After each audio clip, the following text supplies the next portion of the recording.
Sony's DualSense Edge is the company's first attempt at a pro controller like Xbox's Elite and other third-party options, but does it impress? Pro controllers have been around for a while now. Ever since modders began adding more buttons onto pads, with different height sticks, buttons, and more. First-party companies started to take the hint with the advent of the Xbox Elite controller in 2015. However, since then Sony has stayed mum on a premium option for a pro-style controller, until now. The DualSense Edge is packed to the gills with additional features for your console. It manages to retain its iconic DualSense design without having all manner of buttons splashed across the top, back and sides, unlike others. But with third-party competition heating up in the form of the Victrix Pro BFG and the Razer Wolverine V2 Pro, does Sony's offering manage to stand out? Key specs. Connectivity, USB-C, wireless. Compatibility, PS5, PC. Battery life, 6 hours. Price, $200. Features, 2 back buttons, 2 function buttons, customizable stick height, customizable stick caps, 3-point trigger stop. Included in the box, DualSense Edge controller, carry case, USB-A to USB-C, charging cable with locking mechanism, 2x heightened convex stick caps, 2x convex stick caps, cable, 2x circular back buttons, 2x paddle back buttons.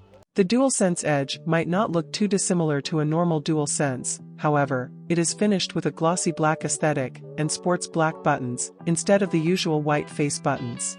The midsection of the controller is also outfitted with a piano black finish, while the touchpad is slightly larger than the standard DualSense, and also comes in a black finish, with an iconic PlayStation button design.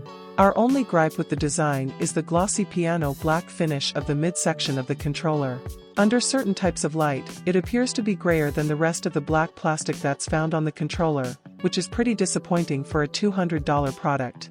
The L1 and R1 buttons remain exactly the same as the original DualSense, while the L2 and R2 buttons are instead slightly textured for extra grip. Around the back it gets slightly more interesting. You get 3 dip switch selectors for the trigger stop functionality, which feel chunky and satisfying to adjust, while you also get holes to input either circular or paddle-style rear buttons. These rear buttons are made out of metal and are magnetic, which are super easy to attach. Usually, we find paddle-style buttons slightly uncomfortable, but Sony's circular buttons feel extremely satisfying by comparison and were what we primarily chose to run with throughout our time with the DualSense Edge.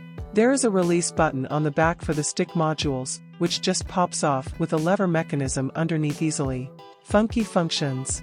Back around the front of the controller, you also have 2 function keys, which can be changed via software. These come out at the bottom of the controller, and are relatively easy to miss. They feel nice to the touch, and we never overexerted ourselves to reach them. The sticks, however, are also a disappointment. Sony has chosen to stick with ALPS sticks, instead of reaching for a Hall sensing alternative. What this means is that after around 400 hours of play, according to iFixit, the likelihood of stick degradation, and the possibility of stick drift, gets enormously higher. You can crack open the DualSense Edge and replace the sticks via a module, easily. There's even a space in the carry case for it, but it's just a band-aid on a longer-term problem. If you are spending $200 on a controller, you should also expect high-quality parts. Luckily, Gillikit is working on a third-party module to remedy this. Features. The real performance of the DualSense Edge lies in its compatibility with PlayStation hardware. Once paired with the console, you are able to adjust your stick sensitivity in dead zones, in addition to remapping the back buttons. You can also map the function buttons for things like splitting audio and party chat, in addition to swapping profiles around. There are several sensitivity curves that you can apply, ranging from precise to quick, and even a digital style input. We popped it on precise for the majority of our testing. You can also remap the entire controller, if you so choose, but for the most part, we stuck with the default settings. We just assigned the back buttons to some regularly used face buttons to ensure that we never had to take our hands off of the right stick. You can remap the buttons easily via a contextual menu on PS5, which only took us a few minutes to get our heads around. Saving profiles and swapping between them also went off without a hitch. It's impressive that Sony has extended support so deeply into their software, and it immediately makes configuring a DualSense Edge much more intuitive than its competitors, like the Victrix Pro BFG. Many controllers choose 4 back buttons, but we never really felt like we were missing anything with the 2 that we were given. What we did miss was the Victrix Pro BFG's ability to swap the D-pad and stick around in certain games. While the DualSense Edge might look nicer, it's not the most fully featured controller for PS5 when it comes to pure hardware. Gaming performance. With our DualSense Edge tricked out and fully customized, we headed into Fortnite to see how the controller would perform in a real gaming scenario. While we were cutting around the map as Marvel's Ghost Rider, the back buttons became incredibly useful for reloading, while the trigger stop functions worked well to take out our targets at a distance, thanks to the precise stick movement option that we had set earlier for that particular profile. The addition of having haptic triggers come in handy when you set the controller to the longest trigger stop mode in God of War, and we were able to set a more amicable button map to make sure that Kratos could spin around just fine without having to make any far-reaching button combinations. Battery and charging. We did find that the DualSense Edge's battery life only lasted around 6 hours during normal use, which is slightly lower than our normal DualSense battery. This is extremely disappointing, and we wish that there was a higher capacity battery in the controller so we could use it more.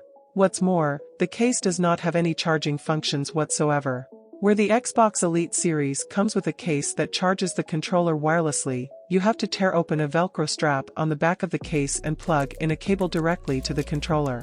It would have been a nice extra trimming, but apparently, $200 cannot stretch that far. Should you buy it? The DualSense Edge is an expensive controller.